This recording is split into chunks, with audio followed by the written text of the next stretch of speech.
அம்மா வணக்கங்கம்மா. வணக்கங்க. இப்போ நம்ம மூட்டு வலிக்கு வந்து உங்களுக்கு நம்ம சப்ளிமெண்ட்ஸ் கொடுத்துருந்தோம், எஸ்டிஜிலேருந்து கொடுத்துருந்தோம். சப்ளிமெண்ட் சாப்பிட்றதுக்கு முன்னாடி, அந்த மாத்திரையெல்லாம் சாப்பிட்றதுக்கு முன்னாடி உங்களுக்கு எப்படி இருந்துச்சுங்க? கால் வலி தாங்க முடியாம அந்த இதெல்லாம் எட்டி வைக்க முடியாம கிடந்தோம். சரிங்க. எந்த இடத்துல வலிச்சதுங்க? முடியலதானுங்க. 2 முட்டியும்.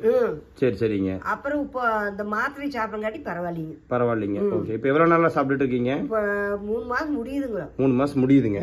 ஓகே சரிங்க. ஓகே. இப்பவும் சாப்பிட்டு இருக்கீங்க இல்லையா? இன்னும் சாப்பிட்டுட்டு இருக்கிறோம். சரி சரி ஓகேங்க. அப்புறம் இன்னொரு பவுடர் ஒன்று கொடுத்துருப்போம், அது கரைச்சி குடிச்சிங்களா தண்ணியில்? குடிச்சாச்சுங்க. சரி சரிங்க. எத்தனை நாளில் வலி குறைஞ்சதுங்க உங்களுக்கு? 30 நாளையில 10 நாளிலேயே ஒரு மாதிரியா இருந்தது. சரிங்க. அப்புறம் மறுக்க ஒரு 10-20 நாள் கொஞ்சம் வலிச்சுது. சரிங்க. அப்புறம் மறுக்க அரவா நின்றுக்கிடுது. நின்றுச்சுங்க. இப்போ சுத்தமா வலியே இல்லைங்க. Okay okay. உங்க பேருங்கம்மா?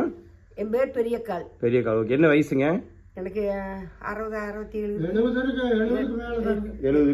இருக்குங்க. சரி சரி சரி ஓகேங்க. சரி, அப்போ இன்னொரு இப்போ ஒரு 3 மாசம் 4 மாசங்கிறது சாப்பிட்டு நீங்க நிப்பாட்டிக்கலாம். அதுக்கப்புறம் ஒரு 6 மாசத்துக்கு ஒரு தடவை இது மாதிரி ஒரு 3 சேர்ந்து ஒரு டைம் வாங்கி சாப்பிட்டீங்கன்னாவே போதும். சரிங்க. சரிங்கம்மா. நன்றிங்க. நன்றிங்க.